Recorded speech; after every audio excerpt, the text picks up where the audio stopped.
Bine ne-am regăsit, dragi prieteni!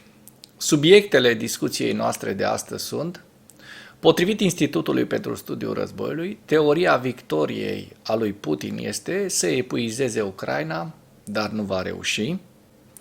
Deep State scrie că forțele de apărare ale Ucrainei și-au recâștigat poziții în districtul Lipski din oblastul Kharkiv și ne prezintă și noile avansuri ale rușilor.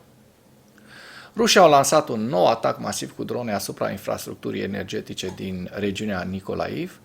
Unii consumatori sunt fără energie electrică și referitor la atacurile continue ale regimului terorist de la Kremlin asupra populației civile.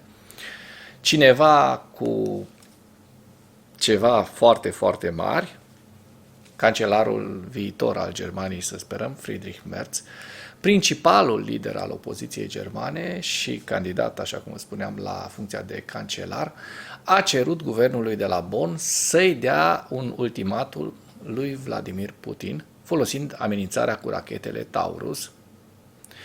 Actuala teorie a victoriei liderului rus Vladimir Putin în Ucraina are ca scop prelungirea războiului și susține că forțele ruse pot supraviețui sprijinului occidental pentru Ucraina și pot sparge rezistența ucraineană câștigând un război de uzură. Analiștii militari au subliniat că limitările pe termen mediu și lung ale capacităților militare ale Rusiei și ale producției militar-industriale vor submina capacitatea Rusiei de a susține operațiuni ofensive succesive care vizează prelungirea războiului și epuizează Ucraina. Putin și comandamentul militar rus au obligat armata rusă să desfășoare acțiuni ofensive de-a lungul liniei frontului în estul și nord-estul Ucrainei în cursul anului, care au drept scop epuizarea forțelor ucrainene și împiedicarea Ucrainei să acumuleze forțe combatante și mijloace logistice necesare pentru a desfășura operațiuni contraofensive care se opun inițiativei rusești pe întreg teatrul de operațiuni militare. Putin și comandamentul militar rus consideră probabil că menținerea inițiativei pe întreg teatrul de operațiuni este o prioritate strategică și și-au demonstrat toleranța față de operațiunile ofensive prelungite care au ca rezultat progrese treptate, mici, târătoare departe de obiectivele operaționale preconizate. Teoria victoriei a lui Putin este că forțele ruse vor desfășura operațiuni ofensive succesive la infinit, dar aceste atacuri obositoare vor degrada probabil trupele și echipamentul rus atât de mult încât forțele ruse vor fi forțate să încetinească cel puțin de-a lungul anumitor zone ale frontului, oferind trupelor ucrainene posibilitatea de a lupta și eventual de a lua inițiativa pe câmpul de luptă în aceste zone. Institutul pentru Studiul Războiului a observat o creștere constantă pe scară largă a stimulentelor financiare oferite de către autoritățile ruse pentru un contract militar cu Ministerul Rus al Apărării, sugerând că Rusia își epuizează rezerva de voluntari dispuși să servească. Se cam termină și carnea de tun, se cam termină și berbecii dispuși să îngrașe pământurile Ucrainei. Rusia se bazează în prezent pe recuperarea unui stoc mare, dar limitat de echipamente din epoca sovietică pentru a înlocui pierderile semnificative din Ucraina, dar și acest stoc pare să se epuizeze într-un ritm accelerat. Ziua 967 a războiului din Ucraina.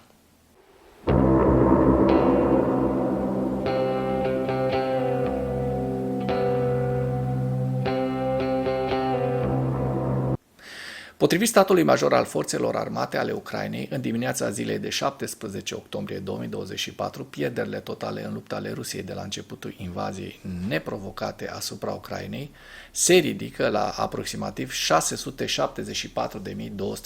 674.270 de militari. În ultimele 24 de ore, Rusia a înregistrat pierderi semnificative pe frontul din Ucraina, între care 1420 de militari, 17 tancuri, 33 de vehicule blindate de luptă și 51 de piese de artilerie. Dacă până în acest moment ai găsit informații utile în material, contribuie cu un like și cu o distribuire a acestui videoclip pentru a ajunge la cât mai multă lume.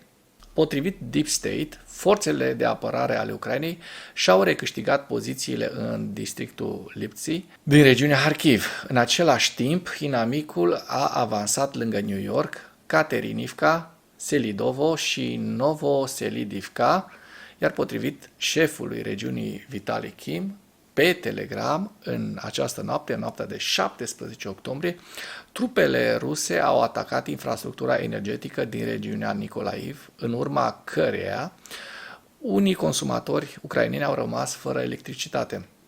Inamicul a atacat infrastructura energetică, în urma căruia are loc o întrerupere a curentului electric. Industria energetică a restabilit deja majoritatea consumatorilor cu energie. Munca continuă. Nu există victime, se mai arată în mesaj. Acesta a adăugat că apărarea antiaeriană funcționează pe timp de noapte, dar a promis că va reveni cu detalii mai târziu. Apropo de atacurile acestea nocturne cu drone și rachete rusești asupra obiectivelor civile ucrainene. Am văzut cu toții declarațiile viitorului cancelar al Germaniei, care are o poziție fermă și corectă, spunând că în prima zi de mandat va da un ultimatum Rusiei cu privire la atacurile criminale ale Rusiei asupra obiectivelor civile ucrainene, legând acest lucru de transferul și utilizarea armelor cu rază lungă de acțiune germane de către ucraineni. Friedrich Merz, principalul lider al opoziției germane și candidat la funcția de cancelar, a cerut guvernului de la Bonn să-i dea un ultimatum lui Vladimir Putin folosind amenințarea cu rachetele Taurus. Potrivit cotidianului ucrainean Kyiv Independent, Merz l-a acuzat pe Scholz că poartă responsabilitatea personală pentru faptul că Ucraina este forțată să lupte împotriva Rusiei cu o mână legată la spate. Merz a propus ca Scholz să adreseze un ultimatum lui Putin și să discute conținutul acestui ultimatum cu omologii europeni în timpul summitului UE de astăzi, din 17 octombrie. Sunt foarte, foarte curios ce se va întâmpla astăzi la Bruxelles în legătură cu acest lucru. Această situație nu mai poate continua. Dacă Putin nu acceptă acest lucru, ar trebui să urmeze următorul pas și trebuie să îi se spună direct lui Putin, dacă nu încetează bombardarea civililor din Ucraina în termen de 24 de ore, atunci Germania trebuie să trimită rachetele Taurus pentru a distruge rutele de aprovizionare pe care acest regim le folosește pentru a afecta populația civilă a Ucrainei. A mai declarat Merz. Foarte de acord cu omul ăsta. Îmi place tipul ăsta, e grozav. Sper să ajungă cancelar. În ceea ce urmează vă prezint un slide cu evoluția de ieri a celor mai importante fronturi din Ucraina și cu principalele știri din presa ucraineană. Hărțile sunt creația Institutului pentru Studiul Războiului.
Mulțumesc pentru vizionare. Dacă vrei să susții acest canal, abonează-te la Animatura.